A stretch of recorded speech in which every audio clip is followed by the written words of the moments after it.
I never thought I'd end up in a police station, and not even as the one reporting the incident. Thankfully, Officer Miller, after understanding the whole situation, fairly and definitively concluded, "This is mutual combat." I completely agreed with that assessment.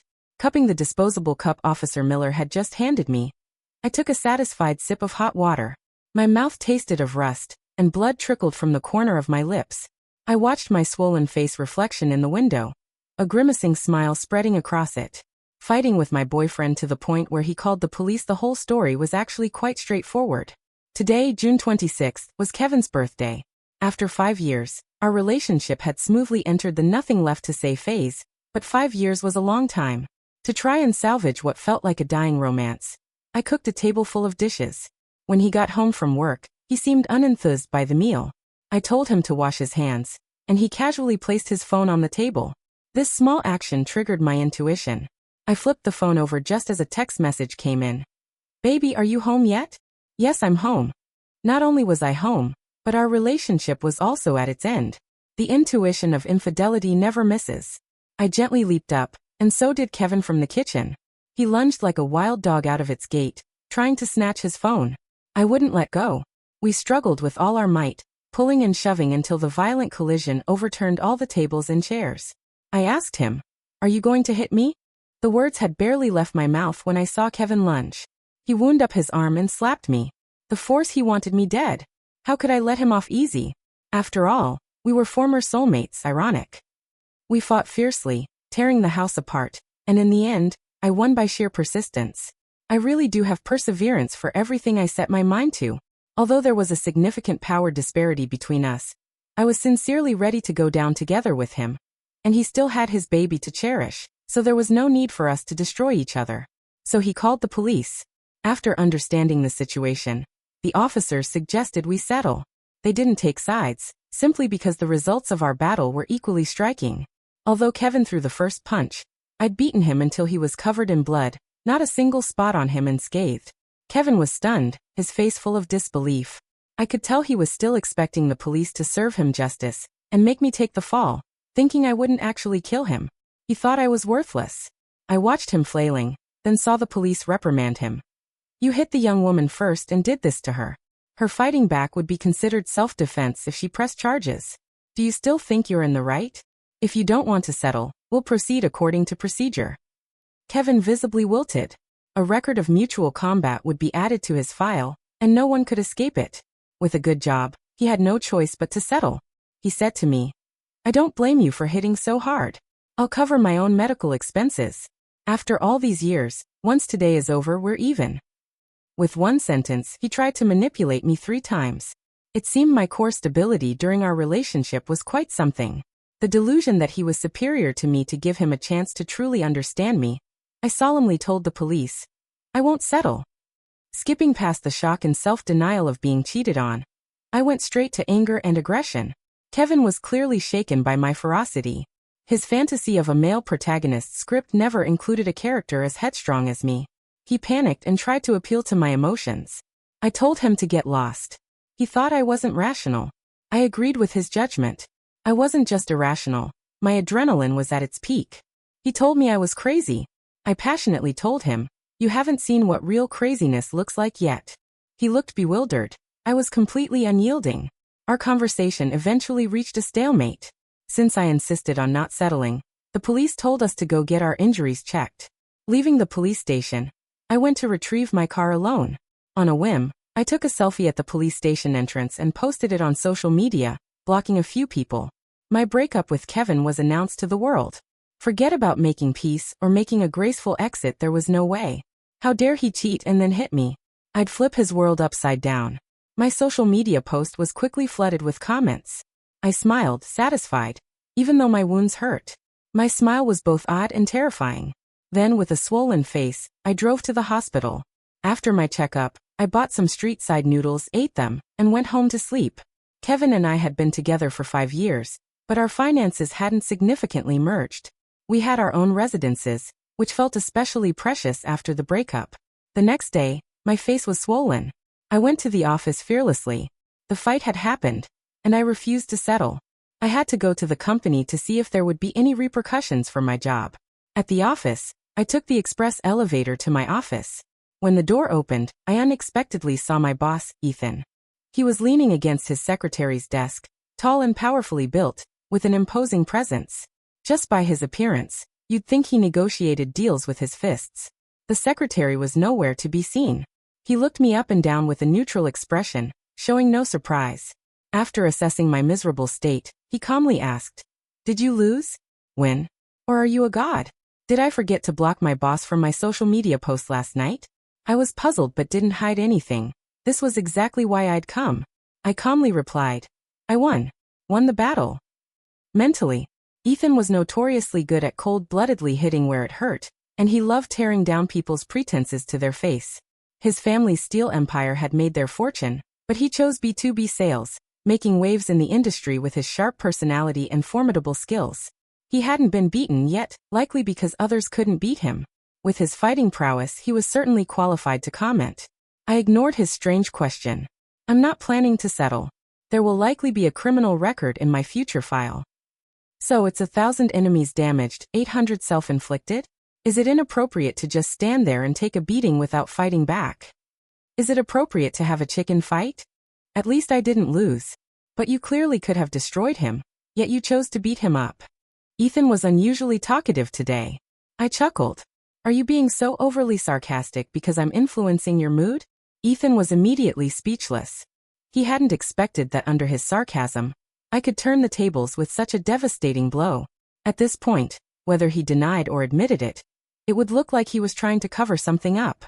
He stared at me, his eyes telling me to get lost. I asked again, "Mr. Hayes, will my job be affected?" Ethan gave me a cold stare. "Why didn't you ask before you went to the police station?" "I was busy fighting." "You sound proud. I see you're fearless." "Of course. In this company, no salesperson with technical skills is better than me, and no one with sales skills has better technical expertise. Plus, Ethan and I have a mutual understanding. Most people can't handle his boundless energy. He can negotiate a partnership in the morning and go skydiving in the afternoon. He can pull an all-nighter today and climb a challenging mountain trail tomorrow. Sleeping 6 hours a day would be considered slacking for him. Even his secretaries work in 2 shifts. As someone in sales, I'm always on call, so I have to be fearless." I'd known Ethan for 10 years. We went to the same school and had the same major.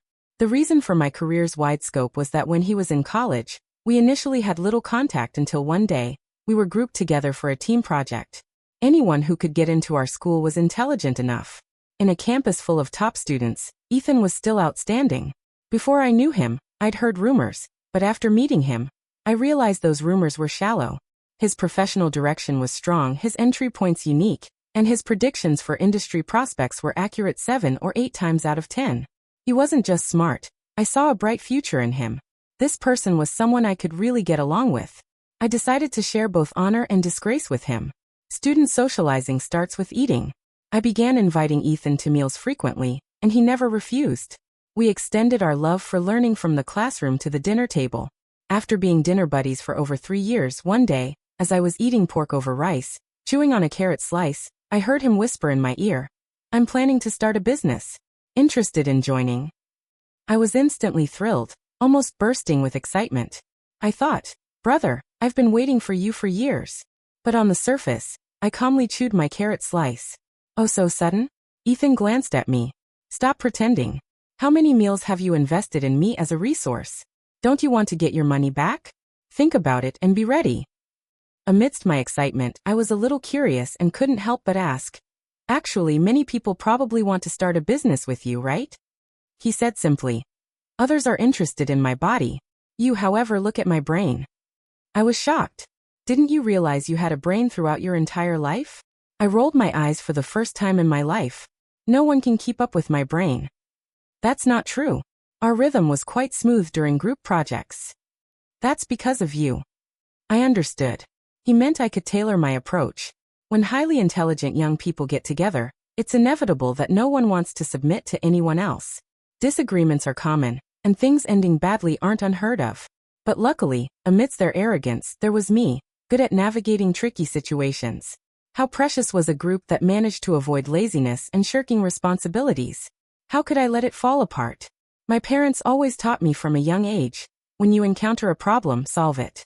It's normal to have emotions after an argument, but the key is to learn to adjust your pace. Solving the problem is paramount. I learned well. In practice, I could not only adjust my own pace but also others. My years with Ethan weren't in vain. He saw my strengths and I beamed. According to you, what position could I fill? Sales department. The sales department wasn't about technical randadmin. After all that talk, this position didn't match my major or his assessment of me. I couldn't figure it out and blurted out, "Why?" Ethan replied with a firm tone, "You're suitable for being let loose." I vaguely felt he was insulting me, but facts proved that I was indeed suitable for being let loose. After the company was established, I was in charge of B2B sales. This was a position that unleashed my potential, and I loved it. So valuing his impact, when I got Ethan's definitive answer, I gave him my biggest smile and said, "All right, I'm off then." Seeing my smile, which was worse than a cry, Ethan's brow furrowed into a frown. "Where are you going to work? Are you sure? What's there to be unsure about? I have to secure either a man or money, right?" Ethan sighed, then helplessly waved his hand, ending the conversation. He indulged my impulsiveness this time, and didn't ask if I would seek revenge on Kevin. My rationality regained the upper hand, and I returned to my office and checked my phone. My WhatsApp was full of comments and messages, helping me piece together Kevin's clandestine affairs. When a husband cheats, the wife is usually the last to know. This saying also applies to couples. Life is never short of people who love drama. The photo I posted was precisely for this moment. Scrolling through the screen, I quickly found Mr. Sterling. He was Mr. Roberts' direct rival, Kevin's immediate superior. He sent a text message. "Riley, how are your injuries? I have a friend who's a forensic doctor. If you have time, you could get an injury assessment. He might be able to help." What strong care! His words were full of warmth. Mr. Sterling was practically telling me that if I was willing, he could orchestrate everything. I never imagined that the first tycoon to appear in my life would be because he wanted to take down my ex-boyfriend. I was very pleased and immediately replied, "Mr. Sterling, you're too kind. Just let me know your availability, and let's grab a meal." Mr. Sterling's side was quiet for a moment. Then he replied, "How about the day after tomorrow?" "Great. The day after tomorrow at 6 p.m. I'll wait for you at the Grand Hotel. Does that work for you?" "No problem."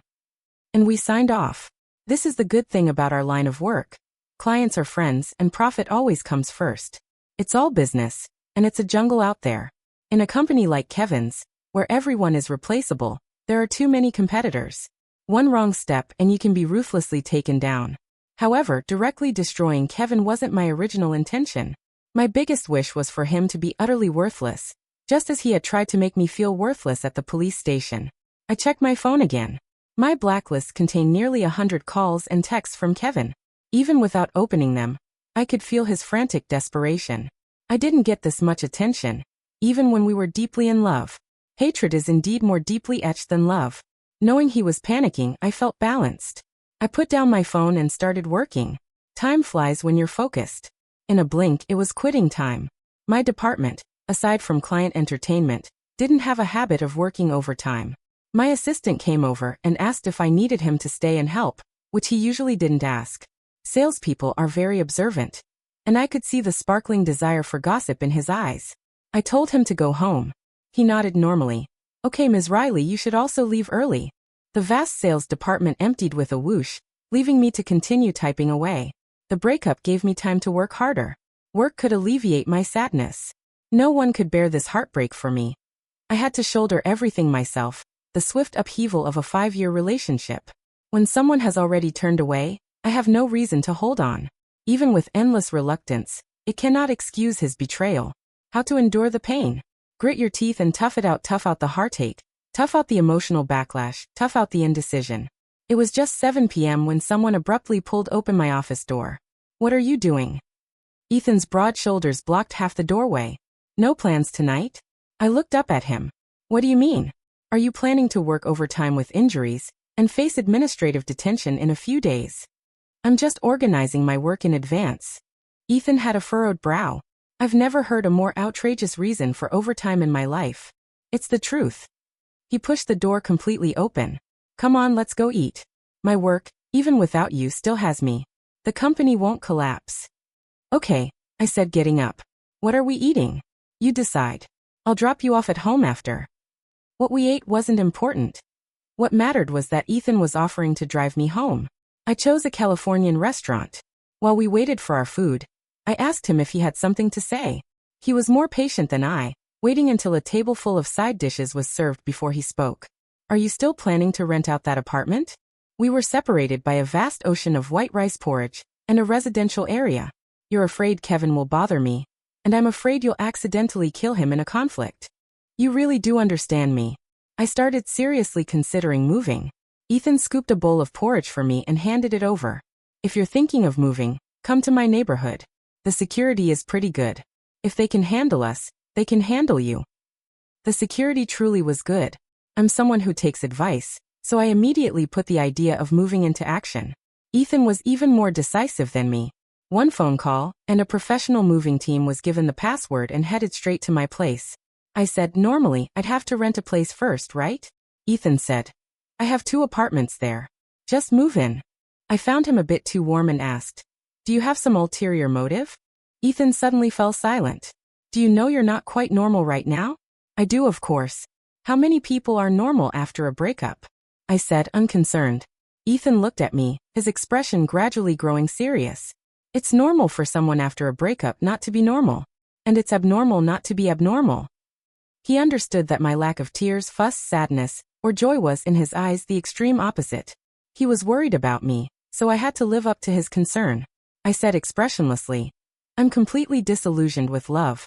Do you think you could give me a discount on the rent to help rekindle my hope for life? Ethan gave my shameless face a long, hard look and laughed. No need for a discount. Just live there. I won't charge you. No free lunch. What does this count as? Consider it a company benefit. Late that night, I moved into Ethan's spacious luxury apartment, over 200 square meters. I drank purified water from a limited edition crystal goblet and took my prescribed anti-inflammatory medication. Would a forward-looking woman give up so easily? I used my love for talent to dismiss Ethan's worries about me. I had my parents and elders, my childhood friends, my work, and even admirers. Why should I be disheartened by a man who didn't love me, betrayed me, and hurt me? Moreover, he hit me. The pain of the breakup wasn't enough to make me give up on myself. Instead, the sweet hatred ignited my fighting spirit. Kevin kept contacting me, even finding mutual acquaintances to intercede. Their consistent message was that I wasn't being understanding enough, and that relationship matters should be resolved privately. My consistent reply to them was, if you keep pestering me with idle talk, I'll call male escorts for your wives. They loved being generous with others' feelings, so I told them to wear infidelity too. No one dared to speak on Kevin's behalf anymore. I had a day of peace. The day of my meeting with Mr. Sterling arrived. After work, I headed straight to the Grand Hotel. I always made it a habit to arrive early for appointments. I had already selected the drinks and dishes in the private room when Mr. Sterling arrived. He brought 2 people, both of whom I'd met before. Daniel, his capable subordinate, and Tyler, his teacher's grandson. Bringing 2 people to my meeting, I saw Mr. Sterling's thoughtfulness. We had a friendly and pleasant conversation, chatting about daily life, international affairs, and industry tidbits. When we were well fed and content, and it was almost time to leave, Mr. Sterling looked at my face and suddenly changed the subject. Little Kevin was quite ruthless. I sighed, feigning hurt. I didn't expect him to treat me like this either. Mr. Sterling nodded, his voice serious. But you didn't agree to the injury assessment. Are you still not over it? How could I be? I gave a self-deprecating laugh. I just thought the injury assessment was unnecessary, you know? Really? Yes. Once he's fired, it'll be forgotten in a few years. And you'd be indebted to someone on my behalf. How is that worth it? So what do you think is a better approach? Mr. Sterling mused. If Kevin's mistake was permanently cemented in his current position, he would become a permanent pillar of shame in the team. For companies like theirs, messy personal lives were fine, but they absolutely couldn't become public knowledge and a handle for others to use. Mr. Sterling and Mr. Roberts had been battling for promotions for years, locked in a fierce struggle. Finally, Kevin had messed up. If Mr. Roberts were directly fired and replaced with a new assistant, it wouldn't impact him much in the long run. So it was better not to fire Kevin, but to keep him trapped in Mr. Roberts' team. That way, Mr. Sterling could gain a long-term advantage. Falsifying an injury report and getting Kevin criminally detained was truly unnecessary. Mr. Sterling had connections, but so did Mr. Roberts. If pushed too far, Mr. Roberts could retaliate and investigate. Then Mr. Sterling would be the one in real trouble. Mutual combat was mutual combat. In a society governed by law, we absolutely do not falsify. I was sacrificing myself for justice. Mr. Sterling saw my determination. He clapped his hands and laughed heartily. Riley, you really are something. His eyes lit up. He raised his glass. Don't worry, I'll take care of things on the company's end for you. It won't be easy for Kevin to bully you. I stood up. Thank you, Mr. Sterling. Then I'll toast you with tea instead of wine. We clinked glasses and drank. Mr. Sterling left first. I went to the front desk to pay the bill. Before leaving, I detoured to the private room next door and eavesdropped. As soon as I entered the room, I heard Tyler's voice through the door. I think he shouldn't have fought back. The strength disparity between men and women is too great. He should have just called the police directly. Daniel laughed. If he didn't fight back, Kevin would have just measured his strength and slapped him a few times to curb his arrogance. That would have been the end of it. Even if he called the police, it wouldn't even count as minor injuries. The company, weighing the pros and cons, would definitely protect Kevin and gloss over the matter, and it would be over. Is that how it is? Tyler, fresh out of college, sounded like reality had given him a rude awakening. Yes, Daniel continued his cruel assessment. By pushing Kevin to the brink, they fought, and things escalated. Riley chose who saw the photos she posted from the police station. Do you think she posted them as a general complaint? No, she posted them to rally people to her side. The matter escalated, and Kevin was the one who called the police. In the end, this is Kevin's personal behavior, and has nothing to do with the company. Then why didn't he accept Uncle Sterling's help? And why is he trying to keep Kevin's job? Tyler asked. Riley is a shrewd operator who's been around for years. The boss finding people has risks. It's better for her to drag Kevin down herself, and in turn do the boss a favor. If the boss gets promoted this time, there will be no shortage of cooperation with her company in the future. As for Kevin, if he gets fired from such a good job, do you think he'll take desperate measures? You always have to leave a way out. If you leave that way out well, it's having leverage over someone.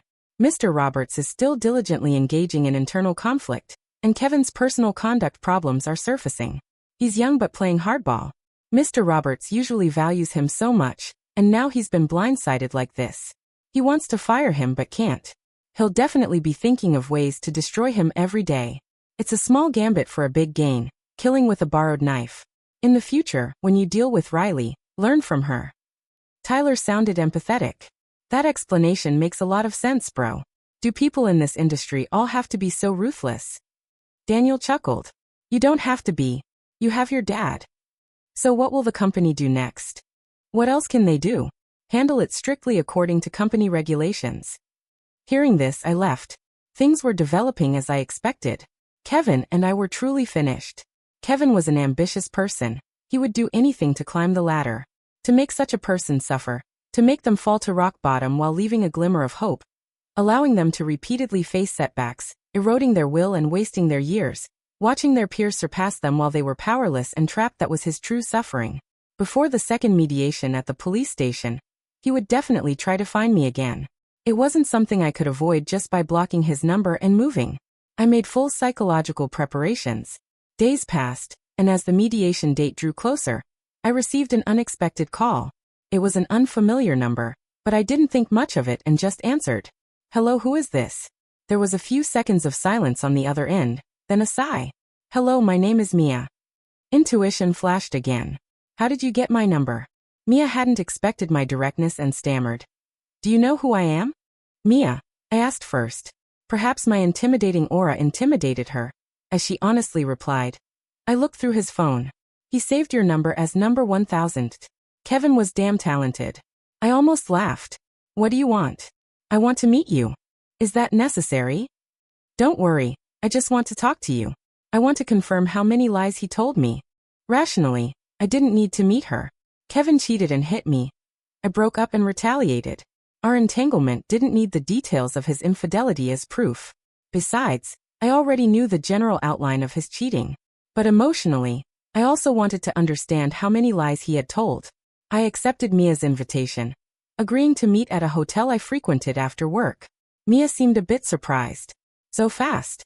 I suggested. Or should we wait until you're married, have children, and finish your postpartum confinement? Mia caught on to my sarcasm. I'll be there on time. The meeting itself was uneventful. Inside the hotel, I looked at her, and she looked at me. I was in a suit, she in a fitted long dress. My face was swollen, hers was made up. I ordered a set meal, and asked her what she wanted to eat. She had the typical reservation of someone meeting a stranger for the first time. I'm not very hungry. I understood. People who'd been cheated on usually didn't have much appetite. Red wine, tea, coffee? Red wine then. I ordered her a bottle, knowing alcohol could help people relax. Mia drank a large glass and took a moment to compose herself before speaking. You acted really fast, so fast that everyone was caught completely off guard. Is it true that speed is everything? You're also very impressive. I paused slightly. Did you come here today just to compliment me? Mia smiled, her beautiful face showing a hint of shyness. Not really, but I just feel that if it were me, I couldn't do what you did.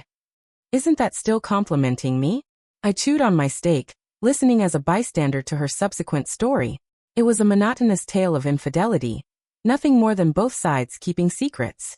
She was a new employee at Kevin's company, from a quite well-off family. Kevin had hidden my existence while pursuing her, and their relationship was rapidly heating up. Kevin's face was battered and bruised, his injuries quite wild, making it hard to concoct a believable lie. She said he'd fallen. I asked, did he fall onto a rake? Mia was also a straightforward person. His attitude was too evasive. At first, I even wondered if he'd been caught and beaten by someone else's boyfriend in bed. I never expected it was you. It was all the adrenaline. He lied to me and he lied to you. You're a good person, but I still love him. She cried. I just watched her tears. He buys extra food every day. Your company cafeteria is downstairs, a 2-minute walk. He always replies to my messages immediately. I do that with my clients too. He picks me up and drops me off for work. I counted on my fingers. He didn't pick you up or drop you off for 6 days this month, did he? In our relationship, there was him. In their relationship, there was me. Kevin had split love into 2 portions, seeking maximum return with minimum investment. Mia and I were both just Kevin's investments, to be chosen based on merit, unrelated to love. Due to my constant debunking, Mia fell into deep thought. She was very intelligent. Her defense of Kevin was merely a consequence of being blinded by love. I sat in silence with her for a while. She looked up and asked me, does Kevin really only love himself? Did you come here today hoping to find proof from me that he loved you? Mia gave a bitter laugh. Initially, yes. I actually hoped you were a terrible girlfriend. That way, at least I could blame you. Although I have no right and know it's wrong, human nature can sometimes be so despicable. Mia was bearing her soul. I listened quietly. When she finished, I called over the server, Ms. Riley. May I help you? I need to book a room for a client. They have stomach issues and a slight mysophobia. Certainly. We'll prepare brand new bedding, toiletries, warm purified water, and one-on-one butler service. Does that work for you? Yes. I'll send the room number to your assistant's phone shortly. Excellent. The server left us with a smile. Mia didn't speak. She looked at me confused. What do you mean? You're not short on money. What you lack is fearlessness. No, she immediately understood my intention and murmured. Thoughtful care is everywhere when you have money.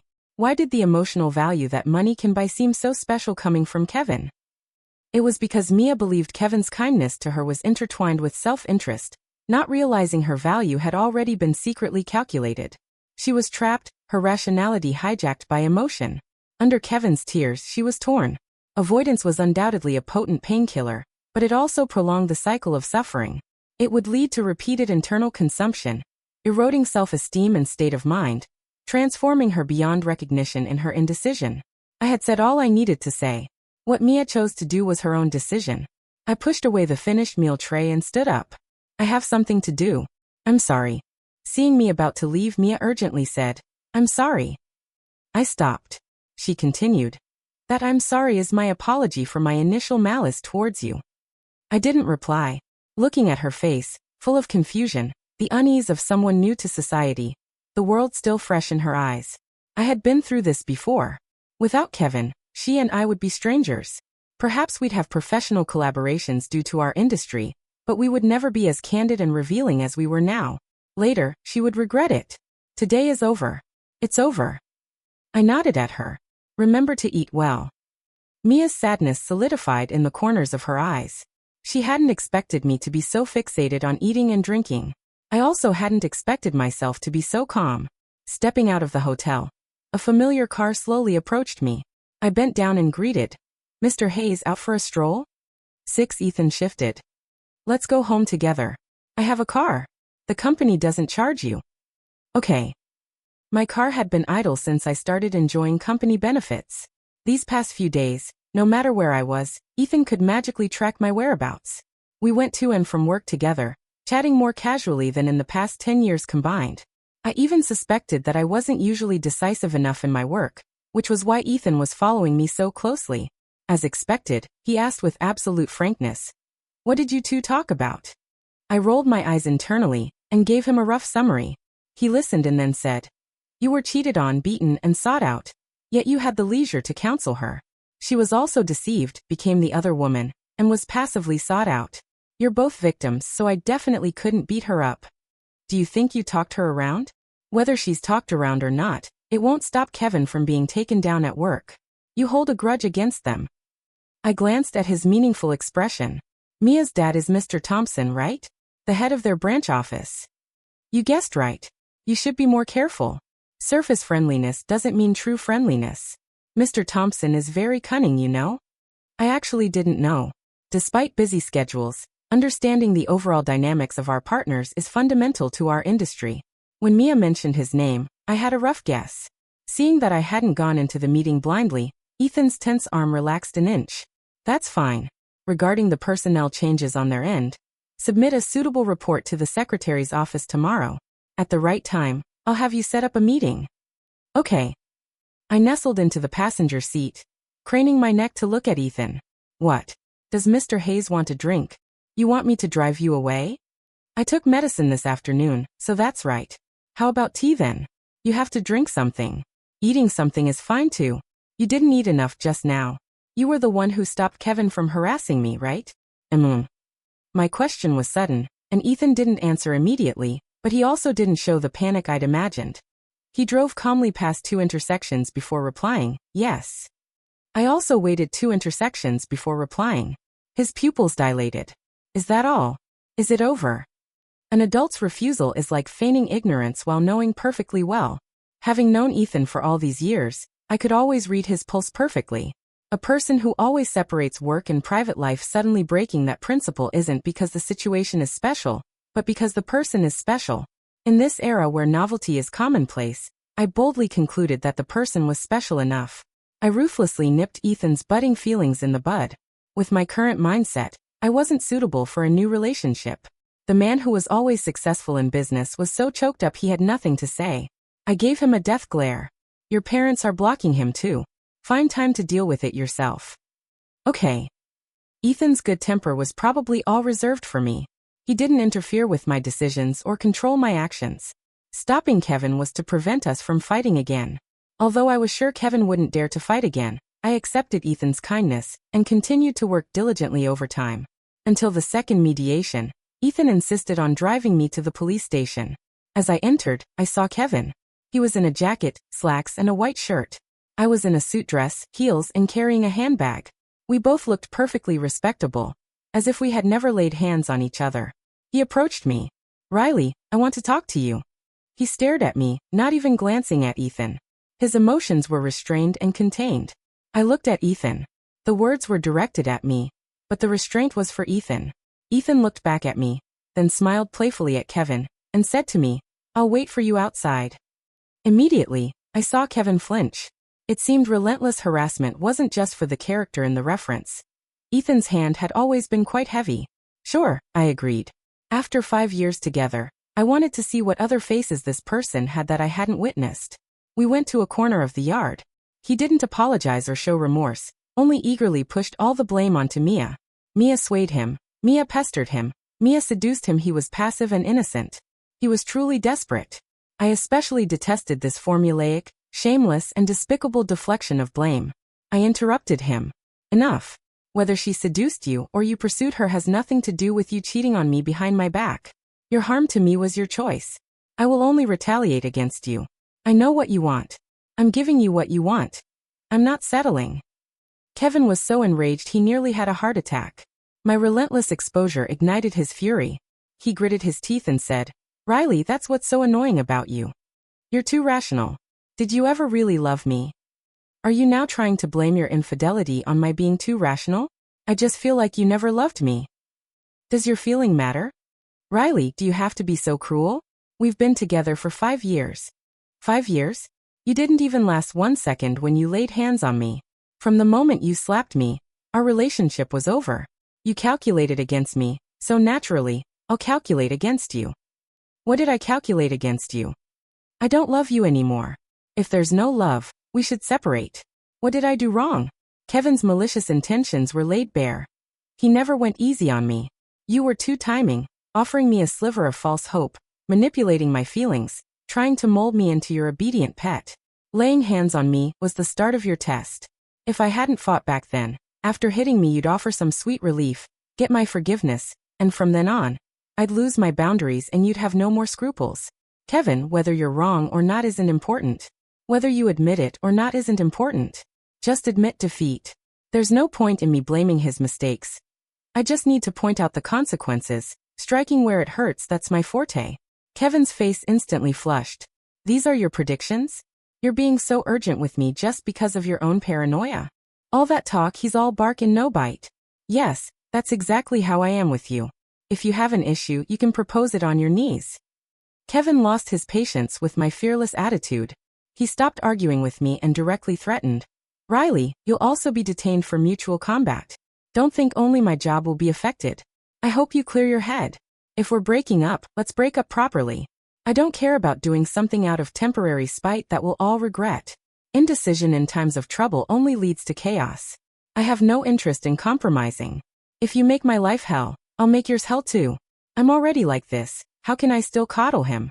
The moment I fought back, I was ready to bear the consequences. Kevin was utterly shocked. He realized my headstrong nature wasn't a pretense. He stubbornly stood his ground for a moment before his resolve deflated. I'm sorry, I was wrong. I shouldn't have hit you. Give me one more chance. I'll cover your medical expenses and lost wages. Stop right there. You're apologizing to me because you've lost control of the situation. If he had been willing to break up normally, we wouldn't have reached this point. He's so anxious because he's still hiding this from Mr. Roberts, hiding it from the company. He thought if he appeased me, it would all blow over. He had no idea that the day we left the police station, I already made a social media post. For Mr. Sterling, for the party involved in his past taking kickbacks. For his competitors, for that position, the path I paved for him is still ahead. Losing Mr. Roberts' trust, he'd be unable to get anything done, and would have to return the kickbacks. His authority would be undermined, and Mr. Sterling will keep him down. A criminal record isn't enough to get him fired, but it's enough to ensure he'll never recover from this. He's hurting now, but he doesn't know the worst is yet to come. Everyone eventually pays a price for their choices. I paid voluntarily, he'll pay forcibly. We won't reconcile. Everything will be by the book. I was in for 3 days, he for 5. During my 3 days of detention, Ethan came to visit every day, staying for most of the day. I asked him how he managed to pull strings, making the police station feel like home. He told me frankly, my dad's connections. I was relieved that his dad could still pull strings for him. I advised him, stay away from me. My impression of you is, Ethan continued. My dad says you should have a certain boldness in business. He's out, how about having dinner with him? I didn't reply, and Ethan didn't dwell on my evasion, directly changing the subject. He told me Kevin's situation had spread throughout the company. Mr. Roberts was caught off guard. Mr. Sterling is resourceful. He had already made the necessary moves, and it's likely he'll be promoted this year. Mia was preparing for a transfer. She and Kevin had a company romance, which they had kept hidden, so few people knew. Although Mr. Thompson had been transferred to a less demanding position, his old connections were still pressuring insiders. He was also finding a new place for his daughter, away from the troubles. No, he's not that stupid. He just graduated from college. Whether in relationships or career, he has better opportunities. Kevin is clearly going to be a casualty in the competition between Mr. Sterling and Mr. Roberts. Mia doesn't need to use her family's resources to support him. A man who never respected her from the start. A man who positioned her as a mistress. Not kicking him while he was down shows she still has some sense. as beating a drowning dog without killing it can easily cause more trouble. Mia's growth was remarkably fast. I couldn't help but feel a pang of regret for Kevin. When Kevin gets out, the company's entire landscape will have changed. Ethan asked, "Is that the outcome you wanted?" I said, "Yes." "How are you feeling?" "Calm. That's good. Reality presents too many disappointments, and I can only resolve them my way." Kevin showed me the utmost malice, and I repaid him with my utmost malice. This outcome might not be perfect, but for me it's enough. It's enough to soothe my grievances and sense of injustice. Making peace with myself, no longer dwelling in pain, that's what I need. I found my peace. Not long after, Mr. Sterling offered sincere cooperation. Due to work travel, I met Mia. She had a new boyfriend. She still chatted with me in the break room from time to time. From her, I learned that Kevin had been trying to find connections to transfer. But he had offended Mr. Roberts, offended me, and with Mr. Sterling putting pressure, no one wanted to take on this hot potato. She was still revealing too much too soon with me. After listening to her, I asked, "You actually hate him a lot, don't you?" She gave me a fierce glare. Why wouldn't I hate him? He ruined my beautiful first love. The reason I could transfer so easily back then was because I knew you sent him in. You're truly ruthless. From the first time we met, I knew you were different. You were beaten like that, yet you calmly ate your meal. Not a single hotel staff dared to gossip about you behind your back. You don't know how strong your aura was in that situation. After the news of Kevin's incident spread back to the company, I realized I had still underestimated your ruthlessness. I panicked, afraid I'd be labeled as the other woman at the company. People wouldn't care if I was tricked or not. I had no choice but to go to my dad. My dad told me to let sleeping dogs lie, and simply transferred me. "I truly hate Kevin," my dad said. "You left Kevin a dead end he can't escape. If you're truly upset, just work hard. Once you get promoted, you'll have plenty of time to torment him." Mia thus, in casual conversation, once again deeply analyzed her mental journey. The person she planned to torment for a lifetime. I've seen him often enough. We still have collaborations, so it's unavoidable. But every time I see him, he's very busy. Now anyone can order him around. He hasn't caused me any trouble. He avoids me when he sees me. He still has his job, family to consider, and his parents' reputation. He has no unrealistic fantasies of a comeback. He will never bother me again in this life, because I'm willing to go to extremes. I know he never thought he was wrong from beginning to end. People who cheat will never truly admit their mistakes. Their apologies are often just formalities. But none of that matters to me anymore. The only lingering question I have is, after a new collaboration today, I asked Ethan, "Do you remember how Kevin looked when he saw you before our second mediation?" "What did he look like?" Ethan answered his own question, scared. He didn't remember immediately. Then he remembered. "Oh, what did you do back then?" I mentioned to a few friends who had business with their company that he was a heavy drinker, from a very friendly perspective. I gave him a sidelong glance. "That's quite nasty. Drinking alcohol calmly versus chugging it are two different experiences." Ethan chuckled. "When can you finally have dinner with my dad?" I chuckled back. "Let's set a date later."